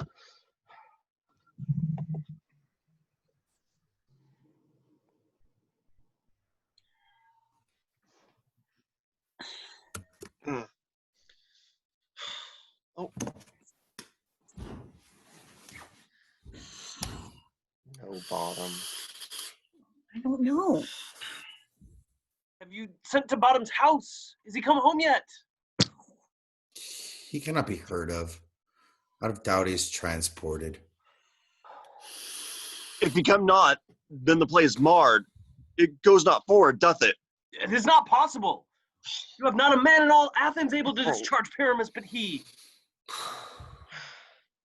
No, he has simply the best wit of any handicraft man Yea. in all of Athens. Yea, and the best person too. And he is a very paramour for his sweet voice. You must say a paragon. A paramour is, God bless us, a thing of naught. Masters, the Duke is coming from the temple, and there is 2 or 3 lords and ladies more married. If our sport had gone forward, we had all been made men.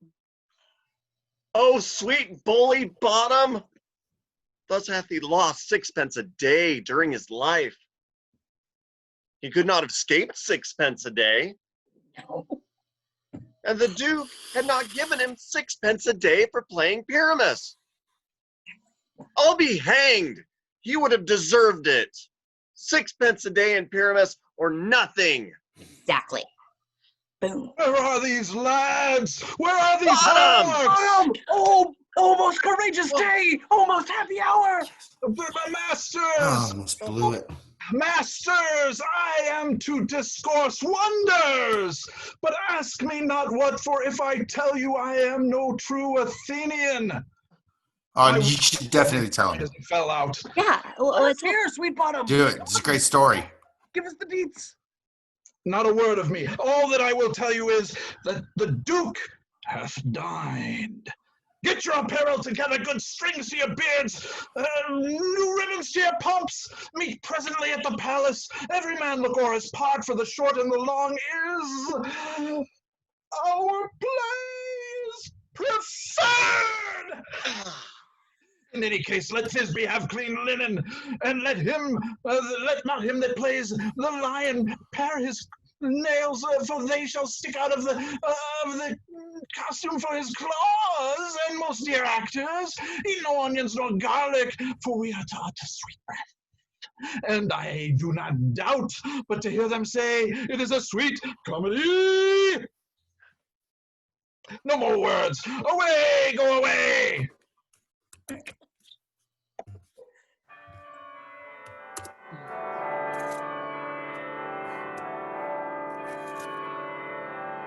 It's strange, my Theseus, that these lovers speak of.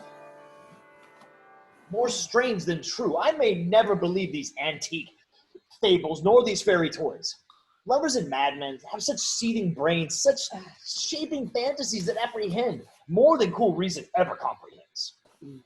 The lunatic, the lover, and the poet are of imagination all compact. One sees more devils than vast hell can hold. That is the madman. The lover sees Helen's beauty in the brow of Egypt. The poet's eye, in a fiery frenzy rolling, doth glance from heaven to earth and from earth to heaven as an imagination bodies forth. The forms of things unknown, the poet's pen turns them into shapes and gives them airy nothing, a local habitation and a name. Such tricks have strong imagination, that if it would but apprehend some joy, it comprehends some bringer of that joy. Or in the night, imagining some fear, how easy is a bush supposed to bear? Fine, but all the story of the night told over, in all their minds transfigured so together. More witness than fancy images, and grows to something of great constancy, but howsoever strange and admirable. Here come the lovers, full of joy and mirth. Joy, gentle friends, joy and fresh days of love, accompany your hearts. Oh, more than to us await in your halls, your board, your bed. Come now, what mask, what dance shall we have to wear away these long age of 3 hours between our after supper and your bedtime? Where is our usual manager of mirth? What revels are in hand? Is there no play to ease the anguish of a torturing hour? Come, Philostrate. Here, mighty Theseus. Say, what abridgment have you for us this evening? What mass? What music? How shall we beguile the lazy time, if not with some delight? There is a brief how many sports are ripe. Make choice of which your highness will see first. Okay. The battle with the centaurs, to be sung by an Athenian eunuch to the harp. Will none of that. That have I told my love in the glory of my kinsman Hercules. The tale of the tiger lord, a tale most exotic. It is an absurd old advice. It was played when I from Thebes came last a conqueror. Let's see, a tedious and brief scene of young Pyramus and his love Thisbe. A very tragical mirth. Merry and tragical? Tedious and brief? That is a hot and ice and a wondrous strange snow. How should we find the concord of this discord? A play there is, my lord, some 10 words long, but which is as brief as I have known a play. But, my lord, by 10 words it is too long, which makes it tedious, for in all the play there is not one word apt, one player fitted, and tragical, my noble lord, it is, for Pyramus therein doth kill himself, which when I saw rehearsed, I must confess, made mine eyes water her, but more merry tears the passion of loud laughter never shed. What are they that do the play? Hard-handed men that work in Athens here, which in their minds never labored until now, and now have toiled their unbreathed memories with this same play against your number. And we will hear it. No, my noble lord, it is not for you. I have heard it over, and it is nothing in the world, unless you can find sport in their intense, extremely stretched and calmed with cruel pain, do you service. I will hear that play. For never anything can be amiss when simpleness and duty tender it. Go bring them in, and take your places, ladies. Oh. I love not to see wretchedness o'ercharged, and duty in his service perishing. Why, gentle sweet, you will see no such thing. He says they can do nothing in this kind. The kind are we to give them thanks for nothing.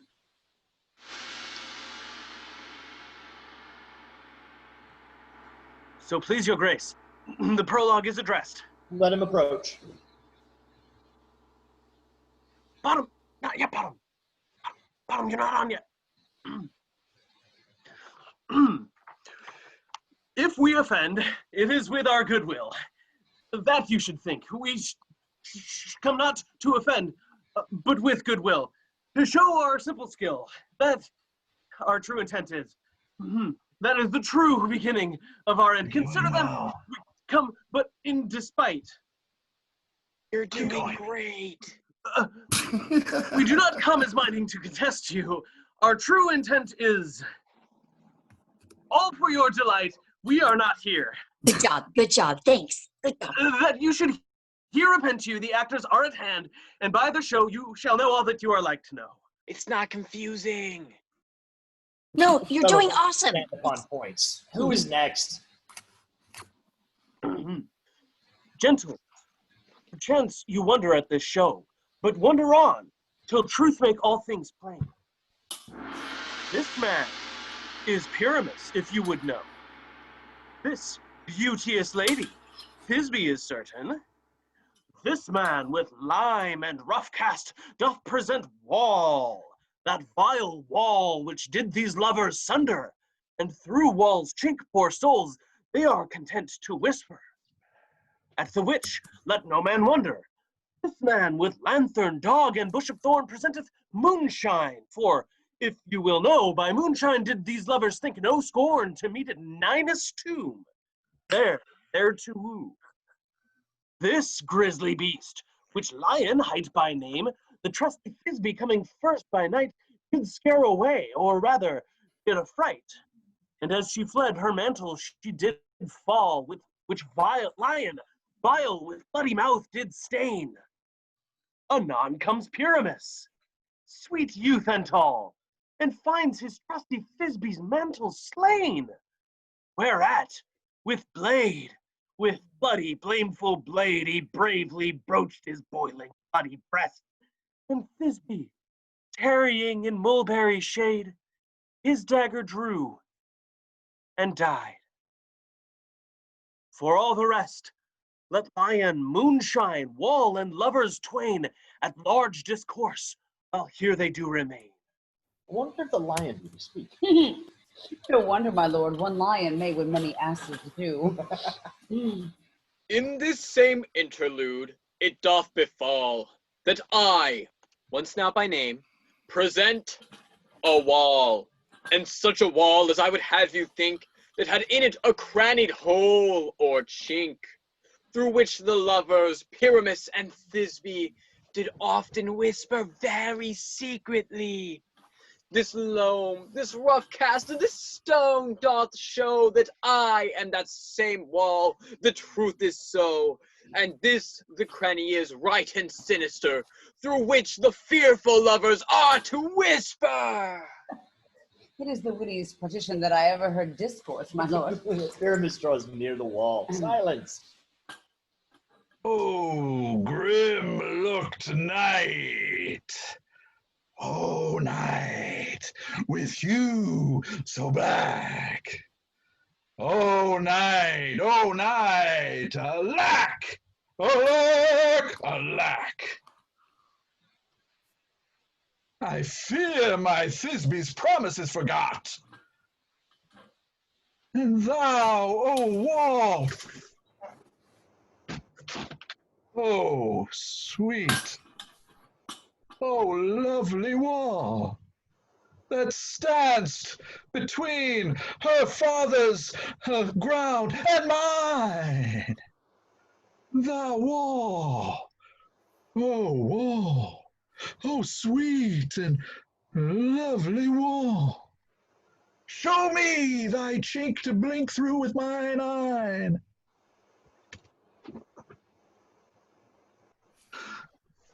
Thanks, courteous wall. Jove shield thee well for this. But what see I? No Thisbe do I see. Oh, wicked wall, through whom I see no bliss. Cursed be thy stones for thus deceiving me. The wall, methinks, being sensible, should curse again. No, in truth, sir, he should not. Deceiving me is Thisbe's cue.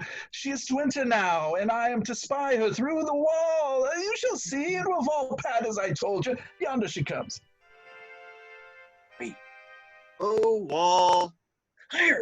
Thisbe, higher! Oh, wall, often hast thou kissed heard my moans for parting my fair Pyramus and me. My cherry lips have often kissed thy stones with lime and hair knit up in thee. I see a voice. Now will I to the chink to spy, and I can hear my Thisbe's face. Thisbe! My love, thou art my love, I think. Think what thou wilt. I am thy Thisbe's grace, and like Lysander am I trusty still. And I like Helen till the fates me kill. Not Shafus to Proclus was so true. As Shafus to Proclus, I to you.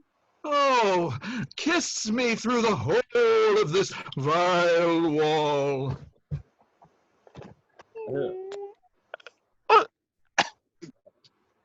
I kissed the walls whole, not your lips at all.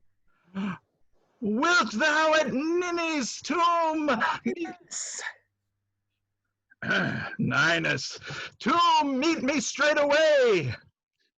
Tide life, tide death, I come without delay. Thus have I, Wall, my part discharged so, and being done, thus well away doth go. So now is the mural down between the two numbers? This is the silliest stuff that I ever heard. The best in this kind are but shadows, and the worst are no words of imagination. It must be your imagining and not theirs, then. If we imagine no worse of them than they of themselves, they may pass for excellent men. Here come two noble beasts, a man and a lion.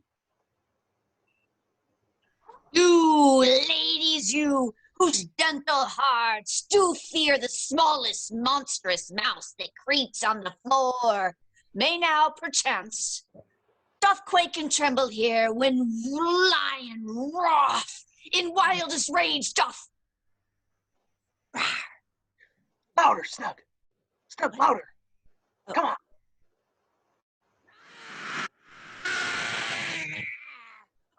But then know that I am one Snug the joiner, am a lion fell, nor lion's dam, for if I should as lion come in strife into this place, 'twere pity on my life. A very gentle beast of good conscience. The very best of the beast, my lord, that e'er I saw.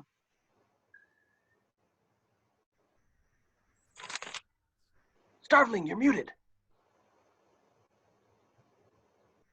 This lanthorn doth the horned moon present. He should have worn the horns on his head.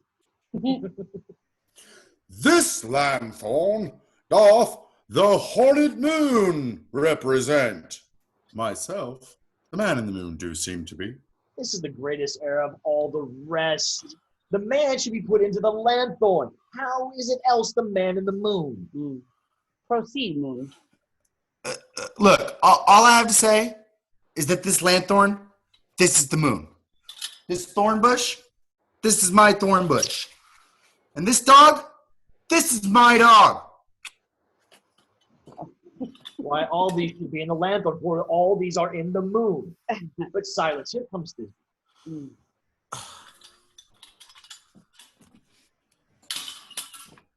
This is old Ninny's tomb. Ninus, for Pete's sake. This is old Ninus's tomb. Where is my love?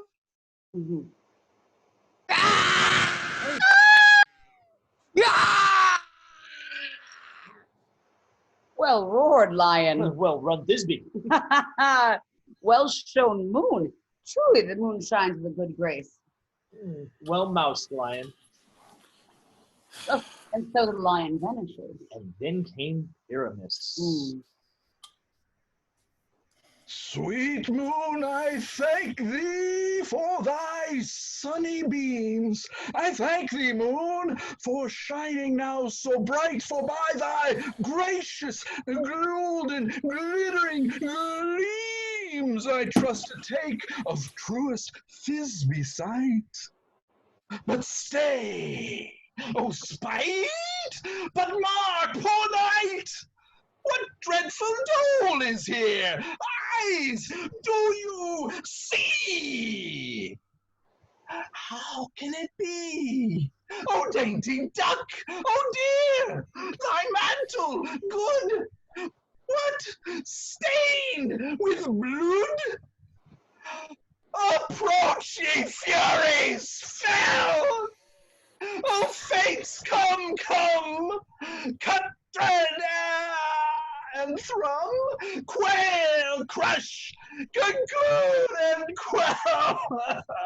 This passion in the death of a dear friend would go near to make a man look sad. Beshrew my heart, but I pity the man.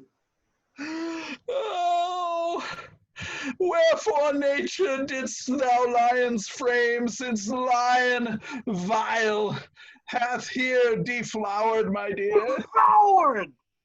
Kidding me?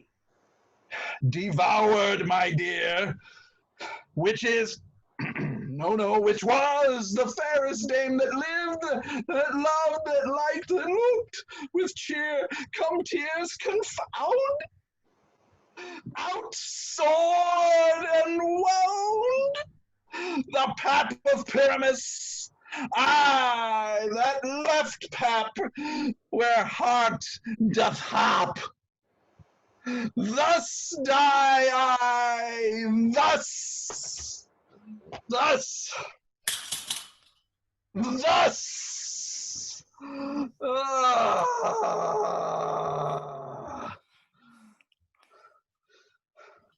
Now am I dead.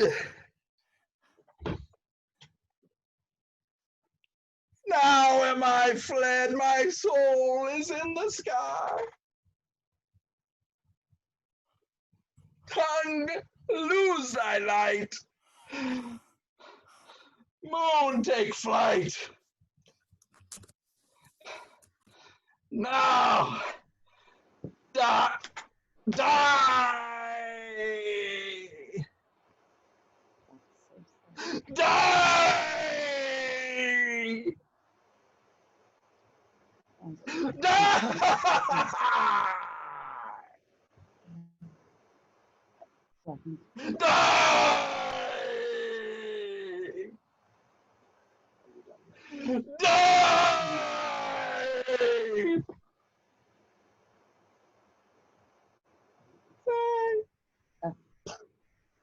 With the help of a surgeon, he might get recovered.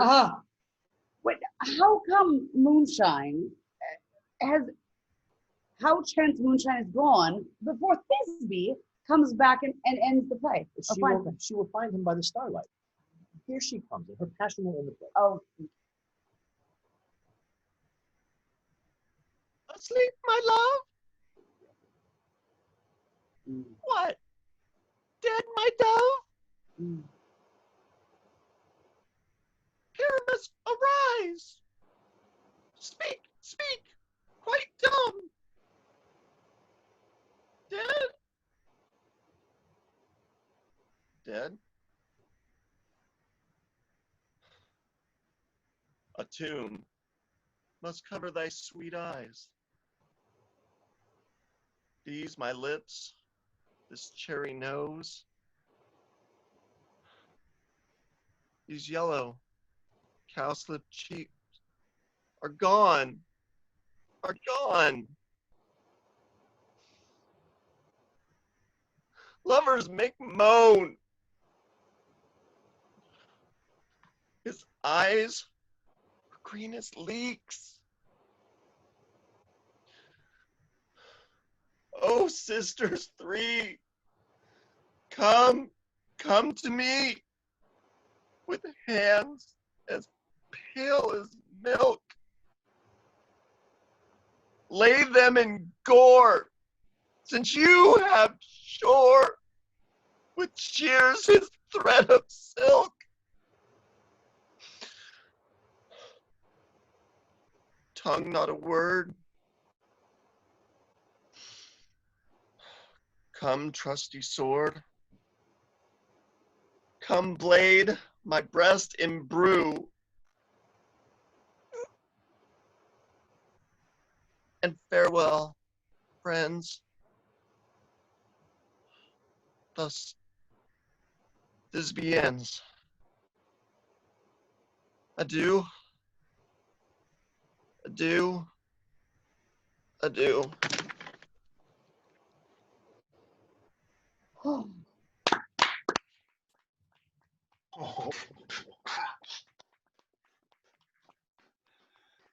Moonshine and Bryan are left to bury the dead. Aye, and the wall too. No, assure you, the wall is down that parted their fathers.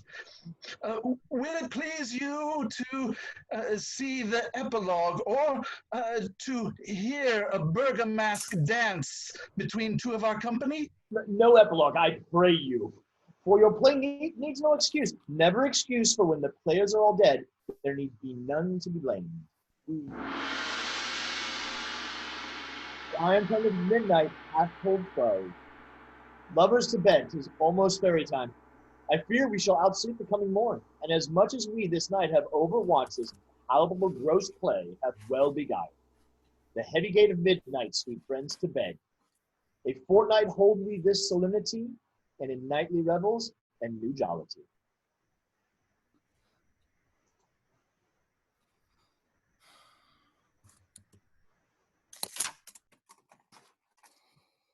Now the hungry lion roars, and the wolf behowls the moon, whilst the heavy plowman snores, all with weary tasks fordone.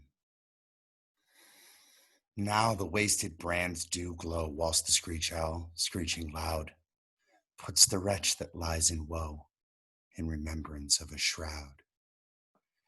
Now it is the time of night, that the graves all gaping wide, every one lets forth his sprite on the churchway paths to glide. And we fairies that do run by the triple Hecate's team from the presence of the sun, following darkness like a dream. Now our frolic. Not a mouse shall disturb this hallowed house, for I am sent with broom before to sweep the dust behind the door. Now, until the break of day, through this house each fairy stray. So shall all the couples three ever true in loving be, and each several chamber blessed through this palace with sweet peace. And the owner of it blessed ever shall in safety rest. Trip away, make no stay. Meet me all by break of day.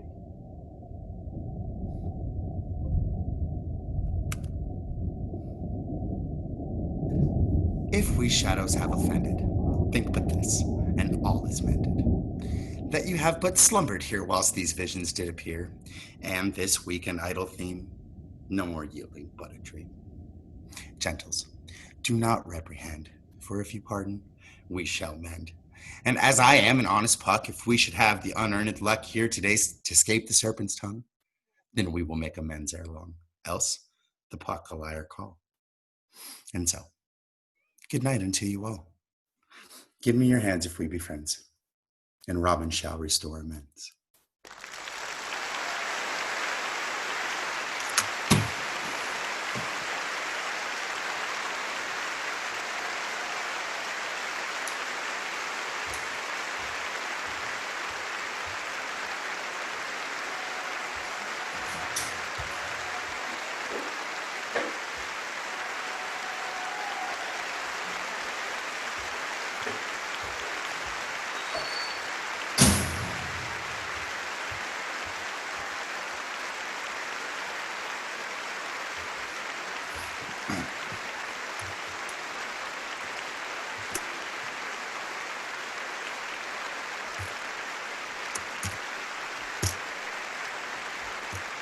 Gentlemen, round of applause for all of our slaves.